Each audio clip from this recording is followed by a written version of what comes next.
My late mom gave me her house and my brother demanded a share, but I refused because of his bad habits. He promised to change, then stole my money instead. Later, he got the wake-up call he needed. My mother, 61, passed away last month after a short battle with cancer.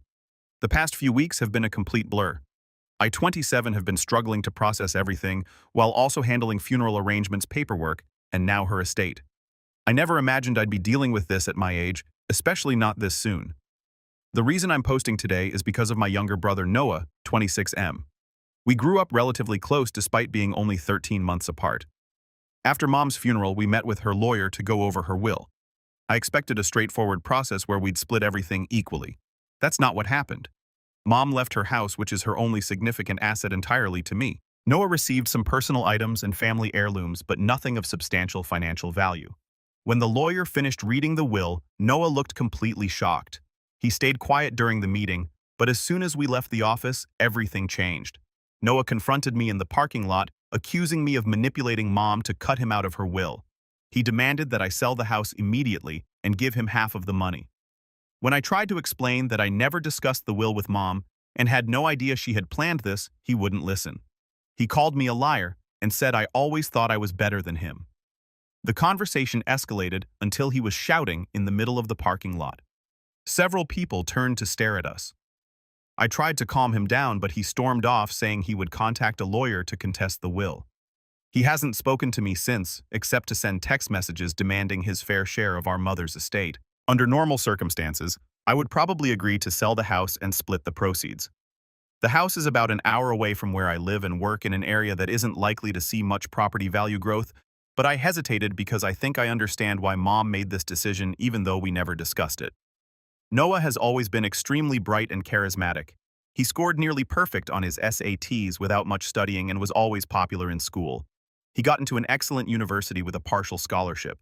But things started falling apart during his freshman year. He began struggling with various addictions, first alcohol, then gaming, and eventually harder substances. I offered multiple times to pay for rehabilitation programs, but he always refused. His substance use got worse over time, not better. Mom gave him her credit card to help with expenses during college, but he regularly charged thousands of dollars each month on things unrelated to his education. Eventually, she had to restrict him to a debit card with limited funds. His relationships have been chaotic too. He's had several girlfriends who he would break up with dramatically, sometimes threatening self-harm if they left him. During one particularly bad breakup, he got into a physical altercation with campus security that almost got him expelled. Despite his intelligence, Noah never graduated. He failed several classes, was suspended for a cheating incident, and eventually stopped attending altogether.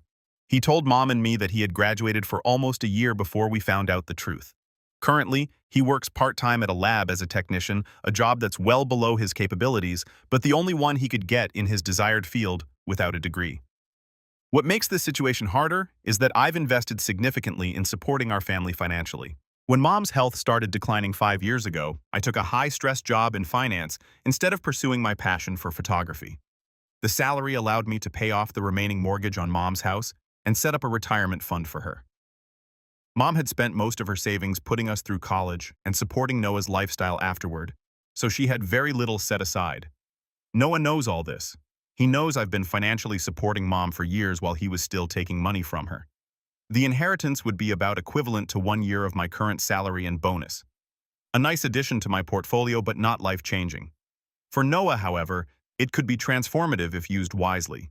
My current plan is to sell the house and invest the proceeds in a diversified portfolio. I'm thinking about creating a trust fund for Noah that would pay for rehabilitation therapy or education if he decides to go back to school to finish his degree or even pursue a PhD, which he once talked about wanting to do. I would be willing to cover those expenses directly when he's ready. I'm worried that if I give him his half with no strings attached, he'll spend it on substances or expensive clothing, food, and technology that he's always buying despite not having the income to support those purchases. At the same time, I know he's an adult and might see any conditions I set as controlling or patronizing. I haven't talked to any friends about this because it feels too personal. How do I manage this money in a way that actually helps Noah? And more importantly, how do I talk to him about it without causing an even bigger rift between us? Growing up, Noah was incredible. He was thoughtful and could make anyone laugh. He loved animals and would spend hours observing insects and birds in our backyard. He was on the track team in high school and won several regional competitions. I remember when he taught himself basic coding in middle school and created a simple game that impressed even our computer science teacher. I believe our father's intermittent emotional abuse affected Noah deeply. Dad left when Noah was 14, and while I managed to process that trauma through therapy, Noah always refused to talk about it. Sometimes I see glimpses of the brother I grew up with, moments when he expresses genuine regret and talks about wanting to change. Those moments give me hope that the person I knew is still there. Mom worked 2 jobs after Dad left to make sure we could both attend college. She was determined that we would have opportunities she never had. When Noah got his acceptance letter to his dream university, she cried from happiness. Even when he started having problems, she never gave up on him. She would call me worried about his behavior, but always ended those conversations by saying she believed he would figure things out eventually. The last time I visited Mom before her diagnosis, Noah was there too. He helped her in the garden and fixed a leaky faucet without being asked. They laughed together while looking through old photo albums. That's the brother I want to help, not enable. I'm not trying to control Noah's life. I just want to make sure Mom's final gift isn't wasted and that it actually helps him move toward a healthier future. But I don't know how to explain this to him when he's already convinced I've somehow stolen his inheritance. Update 1. First, I want to thank everyone who commented on my original post. Your advice and perspectives helped me think through this complicated situation. I received hundreds of messages, and while I couldn't respond to them all, I read every single one. After posting, I decided to invite Noah over for dinner rather than trying to have this conversation over the phone or text. I spent the day cooking some of Mom's recipes, her lasagna that we both loved, and the apple pie she always made for our birthdays. I thought familiar food might help create a more comfortable atmosphere. To my surprise, Noah agreed to come. He showed up looking better than he had at the funeral. His eyes were clear, and he even offered to help finish cooking. While we prepared the food, we found ourselves reminiscing about childhood memories, staying up late playing video games, the guinea pig we begged Mom to let us have that ended up living for 7 years, and funny stories involving Mom's terrible sense of direction. For a while, it felt like we were reconnecting. I could see the brother I grew up with, smart, funny, and kind-hearted. After dinner, our conversation turned more serious. We talked about Dad for the first time in years. I shared how therapy had helped me process my anger and sadness about his treatment of us. Noah mostly listened, occasionally nodding. When I finally brought up the inheritance, I made it clear that I would not be giving him his half of the house money immediately. I explained that I had already set aside the money specifically for his education, therapy, and rehabilitation if he chose to pursue any of those things. I told him I would happily pay for those expenses directly whenever he was ready. The money from the house sale was already in a separate investment portfolio with his name on it. Noah didn't respond immediately. He sat silently for what felt like forever. Then, to my complete shock, he broke down crying. He apologized for how he had treated me and Mom over the years. The lies, the threats, the stealing. He admitted he still wanted to get his PhD like he'd planned since he was 17, but he was terrified of failing again. He explained that high school had been easy for him, but college was a completely different experience. In high school, he could get by with minimal effort. He was smart, athletic, and popular. He smoked weed and drank occasionally, but it never affected his performance. Then college hit him hard. He couldn't coast anymore. The academic demands were higher, and his first serious relationships were turbulent. He turned to harder substances to cope. The shame of not graduating became overwhelming. He lied about it for months because he couldn't face disappointing Mom and me. As he spoke, my heart broke for him. The weight he'd been carrying all these years suddenly made sense. We talked until sunrise. Before he left, I told him how proud I was of his honesty and his desire to change. I promised I would support him however I could. We hugged for the first time since Mom's funeral, and he promised to message me about next steps. I felt a weight lift off my shoulders as he left. I truly believed he had hit rock bottom and was ready to make positive changes. I was wrong. He hadn't reached rock bottom yet. The next day, Noah stopped responding to my messages and emails. The day after that, I received alerts from my bank about suspicious transactions. Noah had stolen my debit card information during our dinner. I was shocked and hurt beyond words.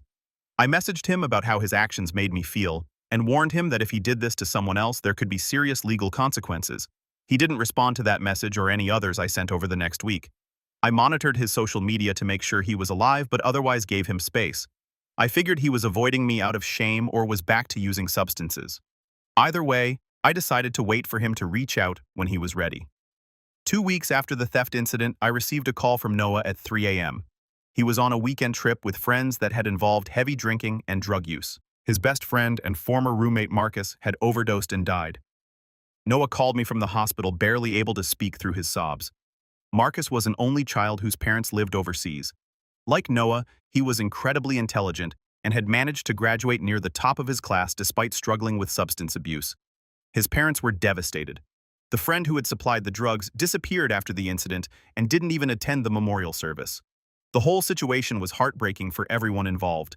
This tragedy became the catalyst for real change. Noah finally agreed to see a therapist to address his grief addiction and trauma from our father's abuse. It took some time to find the right fit. The fourth therapist we tried clicked with him, and he's been seeing her regularly for the past month. Noah also moved out of the apartment he shared with friends who were heavy users. He now lives with my friend from high school, Ben, who needed a roommate. They get along well, and Noah says he's been clean since the move. I believe him, though. I know there's no way to be completely certain. Noah pays his own rent from his part-time job, and I pay for his therapy sessions. He's apologized repeatedly for stealing my card information and acknowledged it was his addiction driving that behavior. He's also developed an intense exercise routine, running miles daily, lifting weights, and suddenly becoming vegan. I suspect he's channeling his addictive tendencies into fitness, which seems like a healthier outlet. Update 2. Noah and I talk regularly now. We meet for coffee on weekends, occasionally play video games online, and text throughout the week. I've been trying to be supportive without being overbearing, a balance many of you suggested in your comments. His mental state has improved dramatically, though recovery isn't a straight line. He still has difficult days, but overall, he's doing much better than I've seen him in years. The biggest news is that Noah is returning to university next semester to complete his degree. This wasn't an easy process. Because of his academic record, multiple failed semesters, the cheating incident where he let Marcus copy part of his exam, and the altercation with campus police during his breakup, the university was hesitant to readmit him. After several meetings with the dean, who fortunately was sympathetic to his situation, Noah has been given one final chance. He needs to pass 4 specific classes to graduate. While his GPA won't be impressive, having the degree will be a significant step forward. The question of whether he'll be able to pursue a PhD remains open. The prestige of his university works in his favor, but his academic record and lack of research experience work against him. Regardless, completing his undergraduate degree is the necessary first step. I paid his tuition for the upcoming semester, which feels like exactly what Mom would have wanted. Noah has been studying on his own to prepare, determined not to waste this opportunity. He's also continuing therapy and maintaining his sobriety. Last weekend, we visited Mom's grave together for the first time since the funeral. Noah brought wildflowers, Mom's favorite, and we spent an hour there just talking about our memories of her. Noah shared stories I'd never heard about how Mom would secretly help him with his science projects in middle school, pretending she needed his help, but actually guiding him through the process. He also revealed something that surprised me. During Mom's final weeks, when I was handling her medical appointments and insurance paperwork, Noah would visit her during the day while I was at work. He said they had long conversations where she encouraged him to get his life back on track. She apparently told him she believed in him completely, even when he couldn't believe in himself. Noah said those conversations were part of what made Marcus's death so devastating. He felt like he was failing Mom all over again by continuing down the same destructive path. The night Marcus overdosed, Noah realized he could easily have been the one who died. He described it as a moment of clarity that cut through years of denial. Noah asked if I knew why Mom had left the house to me. I told him I could only guess that perhaps she worried giving him a large sum of money while he was still struggling with addiction might do more harm than good. Noah nodded and said that was exactly what she told him during one of their private conversations. According to Noah, Mom explained that she was leaving the house to me because she trusted me to make the right decisions for both of us. She apparently told him that when he was ready, I would help him build the future she knew he was capable of achieving. I had no idea they had discussed this, but it aligned perfectly with the plan I had already developed. This revelation brought me an unexpected sense of peace. I'd been carrying the weight of this decision, worried I wasn't honoring Mom's wishes correctly. Knowing she had explicitly trusted me with this responsibility validated the approach I'd taken. Noah seems genuinely committed to his recovery and education. He's maintained his intense exercise routine, but has balanced it with other activities. He joined a recreational soccer league and has been reading voraciously, something he enjoyed as a child but abandoned during his college years. The trust fund I established for his education has been formally set up with clear parameters. Besides education expenses, it can cover continued therapy, health insurance, and emergency medical costs. Noah was involved in establishing these guidelines and agreed they made sense. Update 3. It's been 9 months since Mom passed away and so much has changed. I wanted to share this final update because many of you have sent messages asking how things turned out. Noah completed his first semester back at university and passed all his classes. It wasn't easy. He studied constantly and sought help from teaching assistants and study groups. His professors noted his improved attitude and commitment. For the first time in years, Noah seemed proud of his academic accomplishments. Even though his grades weren't perfect, the most significant change came 3 months ago when Noah was accepted into a prestigious research internship program. One of his professors, impressed by his perseverance, recommended him despite his academic record.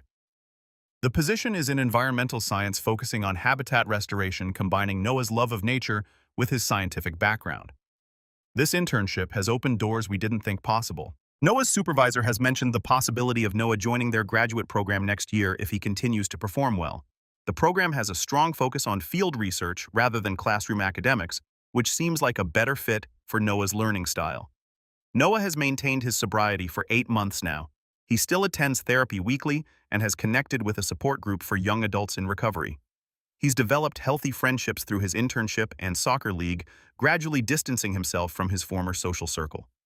We've established a new tradition of monthly dinners where we cook Mom's recipes together.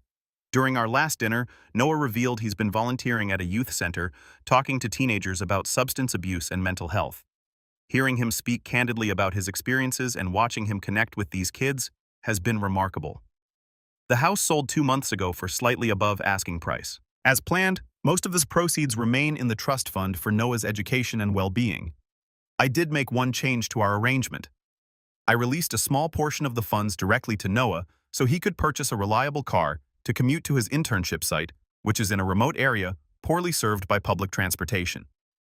This decision was based on Noah's demonstrated responsibility over the past several months. He researched affordable, fuel-efficient options and chose a practical used vehicle rather than something flashy.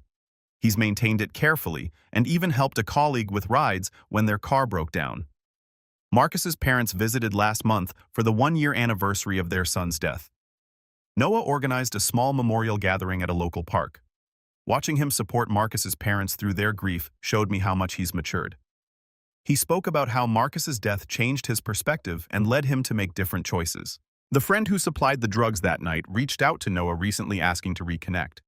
Noah declined, explaining that while he didn't blame him for what happened, he needed to maintain distance from anyone associated with that lifestyle. It was a difficult decision that showed his commitment to his recovery. Noah and I still have disagreements, and his recovery isn't perfect.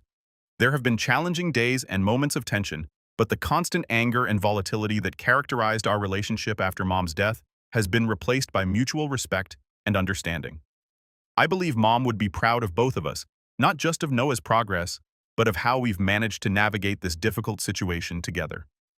The inheritance that initially drove us apart has ultimately funded Noah's second chance exactly as she might have hoped. Noah has begun talking about possibly teaching or working in conservation once he completes his education. Watching him discover purpose and direction after years of struggling has been the greatest outcome of this difficult journey.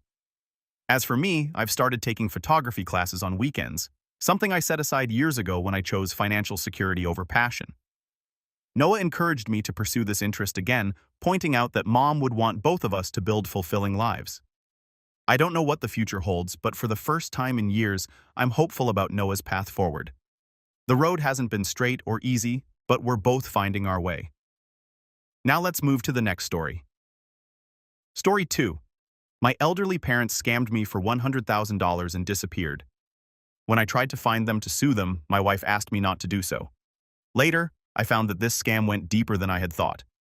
I, 44M, have been married for 15 years and recently found myself in a devastating family situation. I own a chain of cafes that I run with some business partners. We've done fairly well over the years, starting from a single location and expanding to 5 cafes across the city. It wasn't an easy journey, but with hard work and some luck, we managed to build a successful business. My parents, 64M and 63F, approached me a few months ago, saying they needed money to save their property.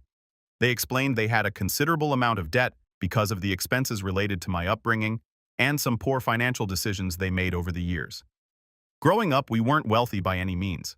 My parents worked multiple jobs to make ends meet. Dad was a factory worker who often took on overtime shifts while Mom juggled between a part-time teaching job and running a small tailoring business from home. They sacrificed a lot to give me a good education and opportunities they never had. I remember the day they scraped together enough money to buy me my first computer when I was in high school. It was secondhand and outdated, but to me, it was everything. That computer sparked my interest in business management software, which eventually led me to study business in college. According to my parents, most of the loan was from my mom's elder brother, Uncle Jim, who had passed away last year. Uncle Jim was always the successful one in the family. He owned a construction company and lived in a big house in the suburbs. He was also the one who loaned my parents money for my college tuition when their savings fell short. Everything Uncle Jim owned went to his elder son, my cousin Derek, who's always been a bit of a bully. Derek and I never got along as kids. He was 3 years older and always made sure I knew he was better off than me. As adults, we barely spoke, only seeing each other at mandatory family gatherings. My parents said Derek wanted the total money back or he'd file a lawsuit against them. They claimed they had given most of it back already and now needed only $100,000 to be debt-free. The story seemed plausible given Derek's character and my family's financial history. When I suggested talking to Derek directly, my parents insisted he wasn't ready to communicate. They seemed desperate, almost panicky. Mom's hands shook as she explained the situation, and Dad looked more worn out than I'd ever seen him. It was hard to see them like this, especially knowing how much they'd sacrificed for me over the years. After much deliberation, I decided to help. I gave them the $100,000 they asked for, but we kept the transaction off the books. It was a significant amount for me. It had taken almost 16 years to save that money. This was money I had set aside for my kids' college fund and as a safety net for my family's future. I handed over the money feeling a mix of concern and relief. I thought I was doing the right thing, helping the people who had given up so much for me. Little did I know this decision would turn my life upside down. A week after I gave them the money, my parents sold their house. I was surprised but thought maybe they were downsizing to manage their finances better. But then, they vanished. Their phones were disconnected, emails bounced back, and none of our relatives knew where they were. I was absolutely devastated. I couldn't believe they would do this to me after everything we'd been through as a family. The betrayal cut deep, making me question every memory, every sacrifice I thought they'd made for me. I kept thinking about all the times they'd supported me, trying to reconcile those memories with their recent actions. How could the same people who worked extra shifts to buy me that secondhand computer turn around and scam me?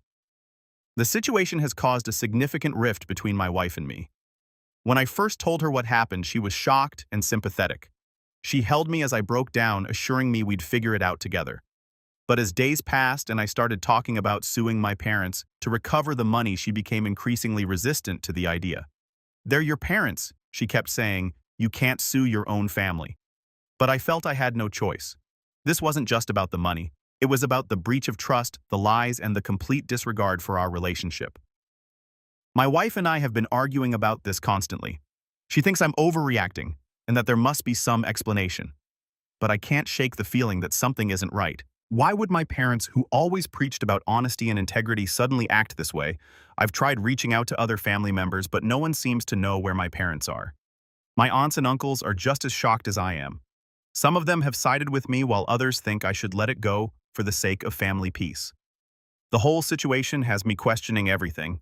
I've always prided myself on being a good judge of character, but now I'm not so sure.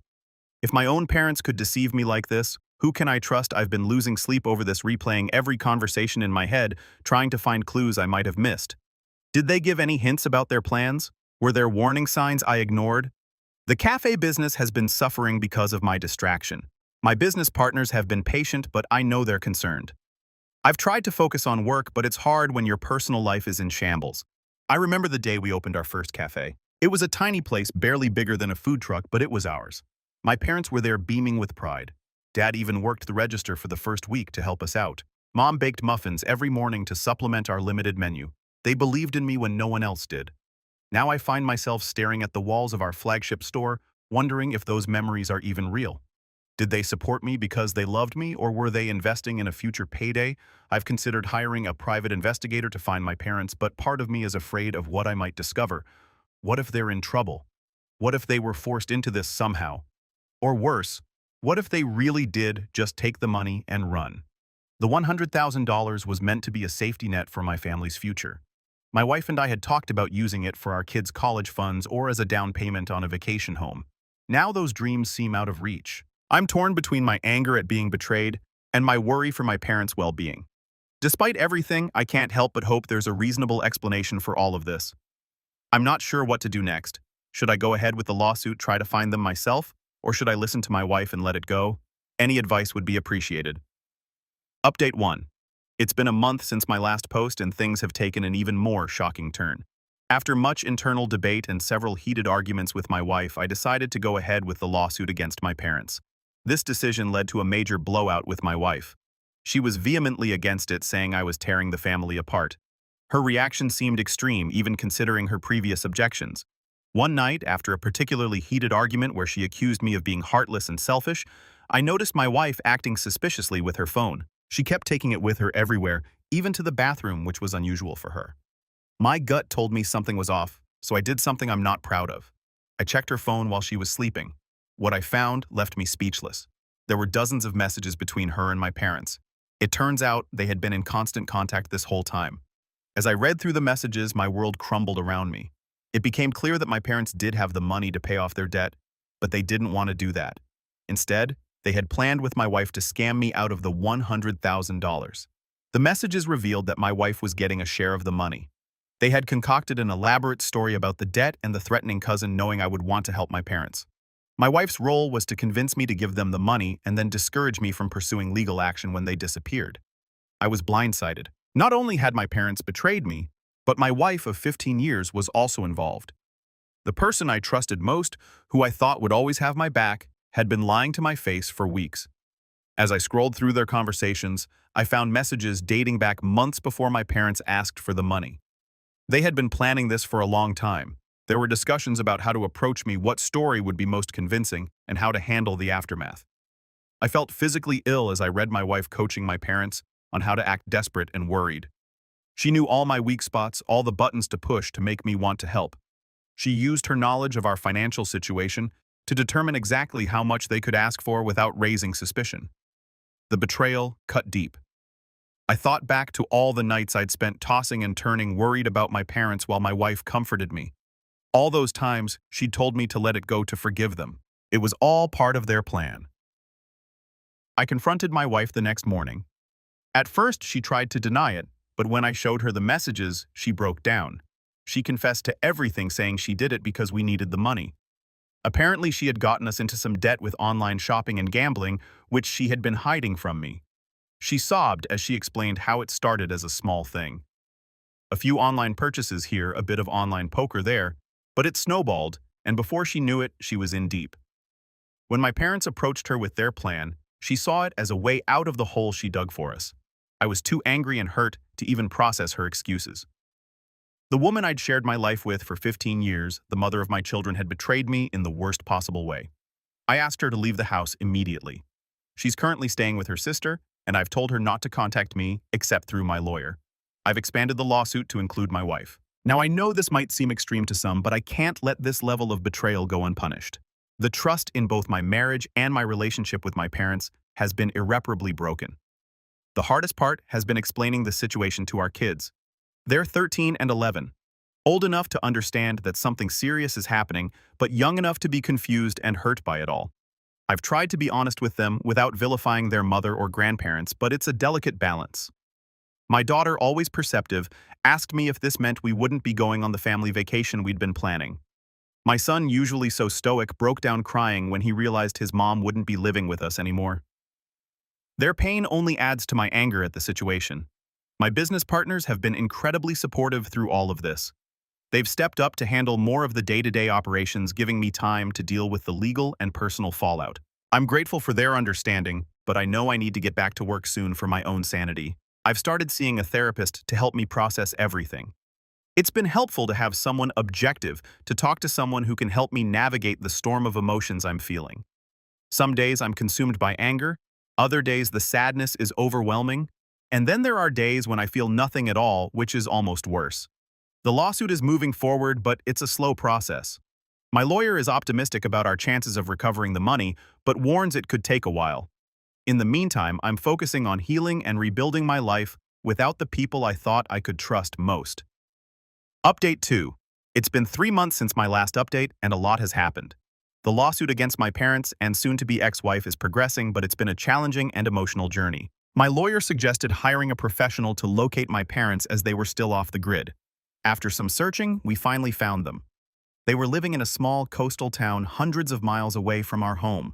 They had bought a modest house with some of the money they took from me. When confronted, my parents initially tried to maintain their story about the debt. But faced with the evidence we had gathered, including the messages with my wife, they finally admitted to the scam.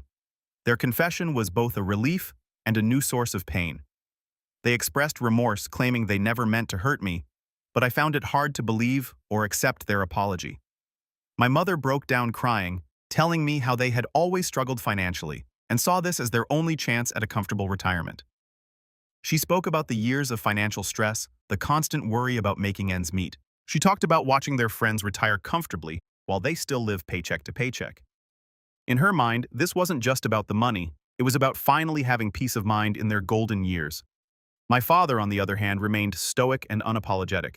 He argued that after all they had done for me, they deserved the money. He brought up every sacrifice they'd made, the extra jobs, the missed vacations, the hand-me-down clothes they wore, so I could have new ones. In his eyes, this was simply balancing the scales.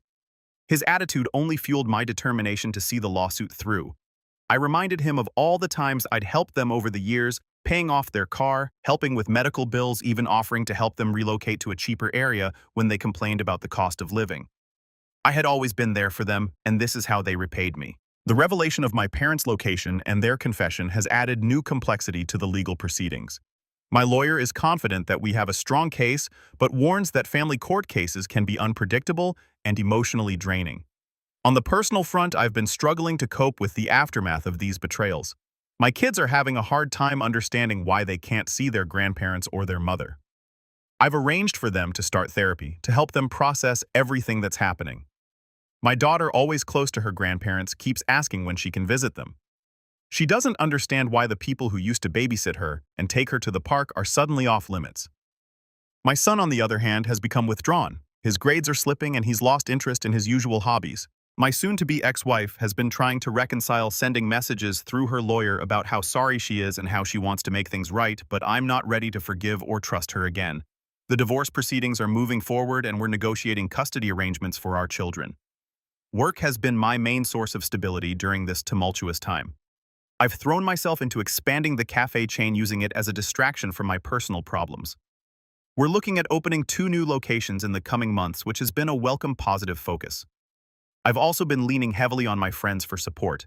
They've been amazing, offering everything from a listening ear to help with the kids. My best friend Mike has been particularly supportive. He's been coming over regularly, helping with household chores and keeping me company on the weekends when the kids are with their mother. As difficult as this whole experience has been, it's also been a wake-up call. I'm learning to set better boundaries, to trust my instincts, and to value myself more. It's a painful lesson, but I'm determined to come out of this stronger and wiser. Update 3. It's been 6 months since my last update, and I'm finally starting to see some resolution to this painful saga. The lawsuit against my parents and ex-wife has concluded, and I wanted to share the outcome with you all. After months of legal battles, numerous court appearances, and mountains of paperwork, the court ruled in my favor. My parents and ex-wife have been ordered to repay the full $100,000 plus interest and legal fees. The judge was particularly harsh in his criticism of their actions, calling it a deplorable breach of family trust. The day of the final hearing was intense. I sat in the courtroom, my stomach in knots, as the judge delivered his verdict. My parents sat on one side, looking older and more worn than I'd ever seen them. My ex-wife was on the other side, her eyes red from crying. Despite everything, a part of me still aches seeing them like this. My parents, faced with the court order, have agreed to sell their coastal home to repay me. They're moving back to our hometown, where they'll be staying with my aunt until they can get back on their feet. The house sold quickly given the desirable location, but for less than they'd hoped. They'll have just enough left over for a small apartment rental. Dad called me after the sale, his voice gruff with emotion. He said they were sorry that they never meant for things to go this far. Mom got on the phone too, sobbing as she apologized. They asked if there was any way we could reconcile, any way to rebuild our relationship. I told them I needed time. My ex-wife, unable to pay her share immediately, has agreed to a payment plan. She's taken a second job to meet the payments. Our divorce has been finalized and we've settled on a co-parenting arrangement for our kids. It's still tense between us, but we're trying to keep things civil for the children's sake. The first time I had to drop the kids off at her new apartment was awkward. She's living in a small 2-bedroom place now, a far cry from our family home. The kids were excited to see her, which was both heartwarming and painful to watch. As I left, I caught her looking at me with a mixture of sadness and regret. For a moment, I was reminded of the woman I fell in love with all those years ago. But the memory of her betrayal quickly overshadowed any lingering feelings. Speaking of the kids, they're slowly adjusting to our new reality. The therapy has been helping, and they're starting to understand that sometimes good people can make bad choices. It's been a tough lesson for all of us. My daughter still asks about her grandparents occasionally, but less frequently now. My son's grades have started to improve, and he's showing interest in his hobbies again. The cafe business has been a silver lining throughout this ordeal. The 2 new locations we open are doing well, and we're even considering expanding to a neighboring state. My partners have been incredibly supportive, and this experience has only strengthened our business relationship. Focusing on work has been a welcome distraction from my personal troubles. On a personal level, I'm still working through my trust issues in therapy. It's a slow process, but I'm making progress. I've started dating again, taking it slow and being upfront about my recent experiences. It's been nice to remember that there are still honest, trustworthy people out there. I met Sarah at a local business owner meetup. She runs a small bookstore and has been through a difficult divorce herself. We've been on a few dates, and while I'm not ready for anything serious, it's nice to have someone who understands what I'm going through. I've also been working on rebuilding some family relationships. My aunts, uncles, and cousins have been understanding and supportive throughout this whole ordeal. We've been having regular family dinners, minus my parents, of course. It's helped remind me that family is about more than just blood relations. Last week, my cousin Derek, the one my parents claimed was threatening to sue them, reached out to me. He had heard about what happened from other family members and wanted to clear the air. We met for coffee, and he explained that he had never asked my parents for money. In fact, he said Uncle Jim had forgiven most of the debt before he passed away. This conversation brought some closure, but also opened up new questions about my parents' motivations. As for my parents, I'm still not ready to have them back in my life. They've sent letters of apology, but I'm not sure I'll ever be able to fully trust them again. For now, I'm focusing on healing and moving forward with my life. The kids have asked about seeing their grandparents. I'm considering allowing supervised visits in the future, but I'm not there yet. My therapist has advised taking it slow and prioritizing my children's well-being in any decisions about family reunification. This whole experience has been a harsh lesson in the importance of financial independence and the dangers of blind trust, even in close family relationships.